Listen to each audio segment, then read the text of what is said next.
പരിശുദ്ധ അമ്മയുടെ പ്രത്യക്ഷീകരണ സാക്ഷിയാക്കി എന്നെ ഉയർത്തിയതിന് പരിശുദ്ധ അമ്മയ്ക്കും ഈശോയ്ക്കും 1000 കോടി നന്ദി പറയുന്നു. എൻ്റെ പേര് സിന്ധു. ഞാൻ വരുന്നത് എറണാകുളം ജില്ലയിൽ നിന്നാണ്. എനിക്ക് സ്വന്തമായി ഒരു വീടോ സ്ഥലമോ ഇല്ലാത്ത ഒരാളാണ് ഞാൻ. കൃപാസന പത്രത്തിലൂടെയാണ് ഞാൻ കൃപാസനത്തിനെ പറ്റി കേട്ടത്. ഞാൻ അങ്ങനെ ഇവിടെ വന്ന് 2022 ഉടമ്പടി എടുക്കുകയും എനിക്ക് അതിൻ്റെ കറക്റ്റുള്ള നിബന്ധനകൾ പാലിക്കാൻ സാധിക്കാതെ വന്ന് ഞാൻ 2023 വീണ്ടും വന്ന് ഇവിടെ ഉടമ്പടി എടുക്കുകയും അതിൻ്റെ നിബന്ധനകളെല്ലാം പാലിക്കുകയും അമ്മയുടെ പ്രത്യക്ഷീകരണത്തിൻ്റെ പ്രാർത്ഥന നിരന്തരം ചൊല്ലുകയും എനിക്ക് 2023 മാതാവിൻ്റെ പ്രത്യക്ഷീകരണ പ്രാർത്ഥന ചൊല്ലി ഒരു മാതാവ് എനിക്ക് വേണ്ടി ഒരാളെ നിയോഗിക്കുകയും അദ്ദേഹം 4.5 സെൻറ്റ് സ്ഥലം എനിക്ക് ഫ്രീ ആയി നൽകുകയും ചെയ്തു. ഞാൻ ഈശോയ്ക്കും അമ്മയ്ക്കും 1000 നന്ദി പറയുന്നു. വീണ്ടും ഞാൻ അവിടെ എല്ലാവരും ഓരോ ആവശ്യങ്ങൾക്ക് പോയിട്ട് സ്വന്തമായൊരു വീട്ടിലേക്ക് കയറി ചെല്ലുമ്പോൾ ഞാൻ പ്രാർത്ഥിക്കുമായിരുന്നു, മാതാവേ നീ സ്ഥലം എനിക്ക് നൽകി അവിടെ ഒരു വീട് എനിക്ക് നൽകണമെന്ന് ഞാൻ പ്രാർത്ഥിക്കുമായിരുന്നു. മാതാവ് എനിക്ക് അവിടെ ഒരു വീട് വീണ്ടും ഞാനൊരു ട്രസ്റ്റിൽ അപേക്ഷ വെച്ചിട്ടും അത് പാസ്സാകാതെ ഇരിക്കുകയായിരുന്നു. വർഷങ്ങളോളം പാസ്സാകാതെ കിടക്കുകയായിരുന്നു. അത് എനിക്ക് വേണ്ടി ആ ട്രസ്റ്റ് എനിക്ക് പാസ്സാക്കി തരികയും അവിടെ ഇന്ന് നല്ലൊരു ഭവനം ഈശോ അമ്മയും എനിക്ക് സാധിച്ചു തരികയും ചെയ്തു. ഈശോയ്ക്കും അമ്മയ്ക്കും നന്ദി പറയുന്നു. സ്ഥലം ഒരു സാറിനെ നിയോഗിക്കുകയും ആ സാർ എനിക്ക് സ്ഥലം 4 സെൻറ്റ് ഫ്രീ ആയി തരികയും ചെയ്തു. അവിടെ ഒരു ട്രസ്റ്റിലൂടെ ഞാൻ അപേക്ഷ കൊടുത്തെങ്കിലും ആ ട്രസ്റ്റിലെ അപേക്ഷ റിജക്റ്റാക്കി കളയുമായിരുന്നു. ഞാൻ വീണ്ടും 25 ഇവിടെ വന്ന് ഉടമ്പടി പുതുക്കുകയും അതിൻ്റെ നേർച്ച വസ്തുക്കൾ ആ പറമ്പിൽ സ്ഥിരം ഉപ്പിടുകയും വിശ്വാസ പ്രമാണം ചൊല്ലി ആ സ്ഥലത്തിന് ചുറ്റും പ്രാർത്ഥിക്കുകയും ചെയ്തിരുന്നു. അവിടെ എനിക്ക് വേണ്ടി അവിടെ ഒരു നല്ലൊരു ഭവനം ഇന്ന് എനിക്കും എൻ്റെ മക്കൾക്കും താമസിക്കാനായിട്ട് നല്ല ഭവനം ഈശോ അമ്മ എനിക്ക് വേണ്ടി ചെയ്തു തന്നു. ഈശോയ്ക്കും അമ്മയ്ക്കും കോടാനുകൂടി നന്ദി പറയുന്നു. 2 മുറി 2 ബെഡ്റൂം ഹാള് സിറ്റ് ഔട്ട് ചെയ്തു തന്നു. അവിടെ വെള്ളത്തിന് ബുദ്ധിമുട്ടായതിനാൽ ഞങ്ങൾ വാട്ടർ അതോറിറ്റിക്ക് അപേക്ഷ കൊടുത്തെങ്കിലും അവിടെ അവർ വന്ന് നോക്കി ദൂരം കൂടുതലാണെന്ന് പറയുകയും 3 പ്രാവശ്യം അത് റിജക്റ്റ് ആക്കുകയും ചെയ്തു. ഞാൻ വീണ്ടും മാതാവിനോട്, മാതാവേ ഇത്രയൊക്കെ ചെയ്തു തന്നിട്ടും നീ വെള്ളം എനിക്ക് തരണില്ലേ എന്ന് ഞാൻ പ്രാർത്ഥിക്കുമായിരുന്നു. അവിടെ ഉപ്പിട്ട് ആ വെള്ളം വരുന്ന വഴികൾ മുഴുവൻ ഉപ്പിട്ട് ഞാൻ വിശ്വാസത്തോടെ പ്രാർത്ഥിച്ച് എനിക്ക് വേണ്ടി വേറെ ആൾക്കാരെ നിയമിക്കുകയും അവർ വഴി എനിക്ക് ആ ഇന്ന് വെള്ളത്തിൻ്റെ കാര്യം ശരിയാക്കി തരികയും ചെയ്തു. ഇന്ന് എനിക്കിപ്പോൾ എനിക്ക് എൻ്റെ മക്കൾക്ക് കിടക്കാൻ വേണ്ടി ഒരു സ്വന്തമായൊരു വീടും എനിക്ക് കിട്ടി. അതിന് ഈശോയ്ക്കും അമ്മയ്ക്കും ഒരുപാട് നന്ദി പറയുന്നു. എൻ്റെ വീടിൻ്റെ വെഞ്ചിരിപ്പ് കഴിഞ്ഞ തിങ്കളാഴ്ചയായിരുന്നു, ജൂൺ 1-ാം തീയതി. അതിക്ക് മുമ്പ് ഇവിടെ വന്ന് മാതാവിനോട് എനിക്ക് സാക്ഷ്യം പറയണമെന്നായിരുന്നു ഞാൻ മാതാവിനോട് പറഞ്ഞു വെച്ചത്. എനിക്കതിന് സാധിച്ചില്ല. അതിന് മാതാവിനെ ഞാൻ 1000 മാപ്പ് ചോദിക്കുന്നു, ക്ഷമ ചോദിക്കുന്നു. ഇന്നാണ് എനിക്ക് വന്ന് ഇവിടെ സാക്ഷ്യം പറയാൻ പറ്റിയത്. പിന്നെ എൻ്റെ മോൾക്ക് ഒരു വിഷമമുണ്ടായിരുന്നു, ഭയങ്കര ഒരു സങ്കടം ഉണ്ടായിരുന്നു, എപ്പോഴും കരച്ചിലായിരുന്നു. മാതാവിനോട് ഞാനത് പ്രാർത്ഥിച്ചു, തൈലം തേച്ചെന്നും പ്രാർത്ഥിക്കുമായിരുന്നു. അതൊക്കെ മാറി ഇപ്പോൾ സന്തോഷമായിട്ട് ജീവിക്കുന്നു. വീടില്ലാത്തതിൻ്റെ സങ്കടം ഉണ്ടായിരുന്നു. പിന്നെ അവൾ 1 വർഷം അവളുടെ ഡിഗ്രി കഴിഞ്ഞിട്ട് ക്ലാസ്സിൽ പോകാതെയൊക്കെ ഇരിക്കുകയായിരുന്നു. ഇപ്പം അതൊക്കെ മാറി സന്തോഷമായിട്ട് ജീവിക്കുന്നു. ഈശോയ്ക്കും കാരുണ്യ പ്രവർത്തികളായിട്ട് ഞാൻ ചെയ്യുന്നത് പ്രേക്ഷിത പ്രവർത്തനമായിട്ട് പത്രം ഞാൻ എല്ലാ കൊടുങ്ങല്ലൂർ ഗവൺമെൻറ് ഹോസ്പിറ്റലിൽ ഒരു രോഗികൾക്കായി കൊണ്ടു കൊടുക്കുമായിരുന്നു. ഞാനൊരു ചെറിയ ജോലിയുണ്ട്. ആ ജോലിക്ക് പോകുമ്പോഴും തിരിച്ചു വരുമ്പോഴൊക്കെ ഞാൻ വിശ്വാസ പ്രമാണവും പ്രത്യക്ഷീകരണ പ്രാർത്ഥനയൊക്കെ ചൊല്ലിയാണ് പോകുന്നത്. പിന്നെ എന്നെക്കൊണ്ടാവുന്ന കാരുണ്യപ്രവർത്തികളായിട്ട് എന്നെക്കൊണ്ടാവുന്ന സഹായം എൻ്റെ മുമ്പിൽ ആരും ഒന്ന് കൈ നീട്ടിക്കഴിഞ്ഞാലും ചെറിയ സംഖ്യയാണെങ്കിലും ഞാനത് കൊടുക്കും. പിന്നെ ചെറിയ ചെറിയ സ്ഥലങ്ങളിലൊക്കെ പൊതിച്ചോറും അങ്ങനെയൊക്കെയാണ് കൊടുക്കാൻ എനിക്ക് പറ്റിയിരുന്നത്. പിന്നെ ഇപ്പോഴും ഞാൻ ഇനിയും മാതാവിൻ്റെ ഉടമ്പടിയിൽ ജീവിക്കുവാനാണ് ആഗ്രഹിക്കുന്നത്. ഈശോയ്ക്കും അമ്മയ്ക്കും 1000 കോടാനുകൂടി നന്ദി പറയുന്നു. എല്ലാ 2 ആഴ്ച കൂടുമ്പോഴും ഞാൻ കുമ്പസാരിക്കുമായിരുന്നു. എല്ലാ ദിവസവും ദിവ്യബലിയിൽ പങ്കെടുക്കും. 2 ആഴ്ച കൂടുമ്പോൾ കുമ്പസാരിക്കും. കുടുംബ പ്രാർത്ഥനയും ജപമാലയൊന്നും ഞാൻ മുടക്കിയിട്ടില്ല, ഇതുവരെയായിട്ടും മുടക്കിയിട്ടില്ല. ബസ്സിലിരിക്കുമ്പോഴും ജപമാല ചൊല്ലിയാണ് പോരുന്നത്. ഈശോയുടെ മാതാവിൻ്റെ കാശുരൂപം പിടിച്ച് ജപമാല ചൊല്ലിയാണ്. ബൈബിൾ 1/2 മണിക്കൂർ ഡെയിലി വായിക്കുമായിരുന്നു. സമയം കിട്ടുമ്പോഴൊക്കെ ഇടയ്ക്കിടയ്ക്ക് ഞാൻ ബൈബിൾ 1/2 മണിക്കൂർ വായിക്കും. ഇതൊക്കെയാണ് എൻ്റെ കാരുണ്യ പ്രവർത്തികളും പ്രശ്നം. എല്ലാം തന്ന ഈശോയ്ക്കും, ഇത്രയുമേറെ അനുഗ്രഹങ്ങൾ ചെയ്തു തന്ന ഈശോയ്ക്കും അമ്മയ്ക്കും കോടാനുകൂടി നന്ദി പറയുന്നു.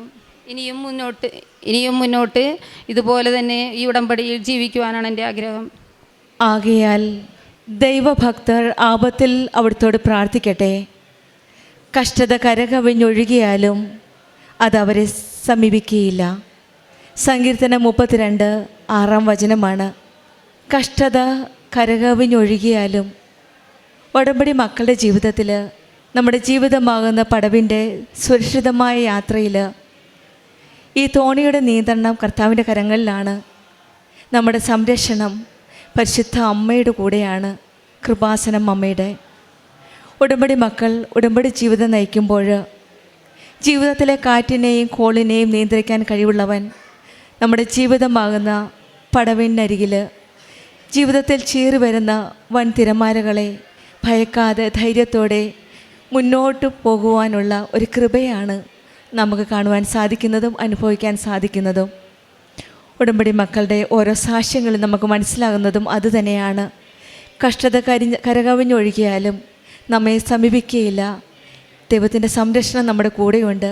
ദൈവത്തിൻ്റെ സാന്നിധ്യം നമുക്ക് ഉറപ്പാണ്. അങ്ങനെയുള്ള ഒരു വലിയ സാക്ഷ്യമാണ് സിന്ധു എന്ന സഹോദരി നമ്മളോട് സാക്ഷ്യപ്പെടുത്തിയത്. ജീവിതത്തിൽ കരകവിഞ്ഞൊഴുകുന്ന ദുഃഖത്തോടെ, ഒരു വീടില്ല, സ്ഥലമില്ല, വാടക വീട്ടിൽ ജീവിതം തള്ളി നിൽക്കുന്നു. മൂത്ത മകൾക്ക് സങ്കടം, കോളേജിൽ പോകാൻ പോലും സങ്കടം, വീടില്ല എന്നൊരവസ്ഥ. എവിടെ പോയാലും എന്തിനു പോയാലും സ്വന്തം വീട്ടിലേക്ക് തിരിച്ചെത്തുമ്പോൾ സ്വന്തമായി ഒരു മണ്ണില്ല, വീടില്ല എന്നൊരു സങ്കടം. അങ്ങനെയാണ് 2022 ഈ മകള് കൃപാസനത്തെപ്പറ്റി അറിയുകയും വന്ന് ഉടമ്പടി എടുക്കുകയും ചെയ്തത്. പക്ഷേങ്കിൽ അന്ന് കൊറോണയുടെ സമയത്തും നിബന്ധനകൾ അനുസരിച്ച് പാലിക്കാതിരുന്നതിനാലും ഉടമ്പടി നല്ല രീതിയിൽ ഭക്തിയോടെ നയിക്കുവാനായിട്ട് സാധിച്ചില്ല. പിന്നീട് 2023 വന്ന് പുതുക്കുകയും അങ്ങനെ 2-3 വർഷമായിട്ട് മുടങ്ങിക്കിടന്ന പല കാര്യങ്ങളും പിന്നീട് മുന്നോട്ട് പോകുവാൻ സാധിക്കുകയും ചെയ്തു. ഒരു സ്ഥലം മേടിക്കാനായിട്ട് ഏതോ ഒരു വ്യക്തി, പഞ്ചായത്ത് മെമ്പറിലൂടെയാവാം, ഏതോ എങ്ങനെയോ ആ വ്യക്തി തന്നെയാണ് സ്വന്തം സ്ഥലം 4.5 സെൻറ്റ് സ്ഥലം ഇവരുടെ പേരിൽ എഴുതി കൊടുക്കുകയാണ്. ഇതാണ് സമയച്ചുരുക്കത്തിൻ്റെ അമ്മ, മാതാവിൻ്റെ ഇടപെടൽ. നമ്മൾ കഷ്ടതയിൽ കരകവിഞ്ഞൊഴുകുമ്പോഴും ആപത്തിൽ സഹായിക്കുന്ന ഒരമ്മയാണ് നമ്മുടെ കൂടെയുള്ളത്. ആ അമ്മയുടെ ഇടപെടലിലൂടെയാണ് ഈ മകൾക്ക് ആദ്യം ഒരു സ്ഥലം, ഒരു 5 പൈസ പോലും ചിലവാക്കാതെ സ്വന്തമായിട്ട് ഒരു ഭൂമി ലഭിക്കുക. പിന്നീട് 2-3 വർഷം മുമ്പാണ് ട്രസ്റ്റിൽ പേര് കൊടുത്തിരുന്നു ഒരു ഭവനത്തിന് വേണ്ടിയിട്ട്. പക്ഷെ അത് നടന്നില്ല. ഉടമ്പടി എടുത്ത് പുതുക്കി 2023 അവിടെയാണ് ഈശോയും അമ്മയും വീണ്ടും ഈ മകളെ അനുഗ്രഹിക്കുന്നത്. ഉടമ്പടിയിലെ വിശ്വസ്തത പ്രകാരം സത്യസന്ധതയോടെ ഉടമ്പടി ജീവിതം നയിച്ചതനുസരിച്ച് ഈ മകൾക്ക് ഒരു നല്ലൊരു വീട് ട്രസ്റ്റ് മുഖാന്തരം ലഭിക്കുകയാണ്. അവിടെയും ഉടമ്പടി സ്ഥലം മേടിച്ചതിന് ശേഷം അവിടെ നേർച്ച വസ്തുക്കളായ വെഞ്ചരിച്ച് ഉപ്പിട്ട് പ്രാർത്ഥിക്കുമായിരുന്നു. അമ്മേ, എന്തെങ്കിലും ഒരു ദിവസം എനിക്കൊരു ഭവനം ഈ സ്ഥലത്ത് കൺസ്ട്രക്റ്റ് ചെയ്യാൻ സാധിച്ചിരുന്നെങ്കിൽ എന്നുള്ള പ്രാർത്ഥനയുമായിട്ടാണ് ഉപ്പിട്ട് പ്രാർത്ഥിച്ചത്. ആ വെഞ്ചരിച്ച് ഉപ്പിട്ട് പ്രാർത്ഥിച്ചതിൻ്റെ ഫലമായിട്ടാണ് പിന്നീട് ട്രസ്റ്റ് വഴി ഒരു നല്ലൊരു ഭവനം ലഭിച്ചത്. ഇന്ന് പരിശുദ്ധ അമ്മയ്ക്ക് നന്ദി പറഞ്ഞുകൊണ്ടാണ് ജൂൺ 1-ാം തീയതി വീട് വെഞ്ചരിച്ച്, പിന്നീടുള്ള വെള്ളമായിരുന്നു, അതും പല തടസ്സങ്ങളുണ്ടായിരുന്നെങ്കിലും അതും ഒരു കുറച്ച് വ്യക്തികൾ കൂടെ ഒരു പ്രത്യേക ഗ്രൂപ്പിൽ കൂടിയാണ് ഈ മകൾക്ക് ആ വെള്ളം, ആ കണക്ഷൻ കിട്ടുകയും അങ്ങനെ ഒരു രീതിയിലും ഈ മകൾക്ക് ഒരു കുഴപ്പവുമില്ലാതെ ജീവിതമാകുന്ന പടവിൻ്റെ സുരക്ഷിതമായ യാത്രയിലേക്കുള്ള ഒരു സുരക്ഷിതമായ ഒരു വാസയോഗ്യമായ ഒരു സ്ഥലമാണ് ഈശോയും അമ്മയും ഒരുക്കി കൊടുത്തത്. അത് ജൂൺ 1-ാം തീയതി വെഞ്ചരിച്ച് ഇന്ന് പരിശുദ്ധ അമ്മയുടെ പ്രത്യക്ഷീകരണത്തിൻ്റെ സാക്ഷിയായിട്ട് അമ്മയ്ക്ക് നന്ദി പറയുവാനാണ് അമ്മയുടെ സന്നിധിയിൽ ഈ സഹോദരി വന്നിരിക്കുന്നത്. നമ്മുടെ ജീവിതത്തിലും അമ്മ മാതാവ് ശരിയായ സമയത്ത് ഇടപെടുന്ന ഒരമ്മയാണ്. തക്ക സമയത്ത് മറുപടി നൽകുന്ന ഒരു അമ്മയാണ് കൃപാസന അമ്മ, സമയച്ചുരുക്കത്തിൻ്റെ അമ്മ. നമ്മുടെ കയ്യിൽ ഒന്നുമില്ല, മെറിറ്റ് ഒന്നുമില്ല, സമ്പത്തില്ല, ക്യാഷില്ല, പക്ഷെങ്കിൽ ദൈവത്തിൻ്റെ കൃപയാൽ എല്ലാം അസാധ്യമായ കാര്യങ്ങൾ സാധ്യമാക്കി തരുന്ന ഒരു വലിയ പദ്ധതിയാണ് ഉടമ്പടി. ഉടമ്പടിയിലെ മകൾ വിശ്വാസത്തോടെ പ്രാർത്ഥിച്ചതിൻ്റെ ഫലമായിട്ടാണ് ഇന്ന് പരിശുദ്ധ അമ്മയുടെ സന്നിധിയിൽ നന്ദി പറഞ്ഞുകൊണ്ട് അമ്മയുടെ പ്രത്യക്ഷീകരണത്തിൻ്റെ സാക്ഷിയായിട്ട് അമ്മയുടെ സന്നിധിയിൽ നിൽക്കുന്നത്. നമ്മുടെ ജീവിതത്തിലെ വെള്ളപ്പൊക്കങ്ങളിൽ നിന്നും നമ്മെ കാത്തുരക്ഷിക്കാനായിട്ട് നമുക്കും പ്രാർത്ഥിക്കാം. കഷ്ടകാലങ്ങളിലും വെള്ളപ്പൊക്കം വന്നാലും നമ്മുടെ ഉടമ്പടിയിലാണെങ്കിൽ നമുക്കെപ്പോഴും ഒരു സുരക്ഷിതത്വം ഉറപ്പാണ്. ആ ഉറപ്പോടെ നമ്മുടെ ഉടമ്പടി ജീവിതം കൂടുതൽ തീഷ്ണതയോടെ, സത്യസന്ധതയോടെ, വിശ്വസ്തയോടെ നമുക്കും നമ്മുടെ ഉടമ്പടി ജീവിതം മുന്നോട്ട് നയിക്കാം. സിന്ധുവിനും കുടുംബത്തിനും ലഭിച്ച ഈ വലിയ അനുഗ്രഹങ്ങൾക്ക് നമ്മൾക്ക് കരങ്ങളടിച്ച് ദൈവത്തെ മഹത്വപ്പെടുത്താം. യേശുവേ നന്ദി, യേശുവേ സ്തുതി, ആവേ മരിയ. അത്യപൂർവ ദൈവാനുഭവങ്ങൾ ഇനി നിങ്ങൾക്കും സ്വന്തം.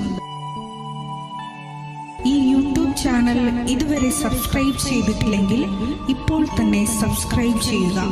ഈ വീഡിയോ ഇപ്പോൾ തന്നെ നിങ്ങളുടെ സുഹൃത്തുക്കൾക്ക് ഷെയർ ചെയ്തുകൊണ്ട് കർത്താവിൻ്റെ പ്രേക്ഷിതരാകുക.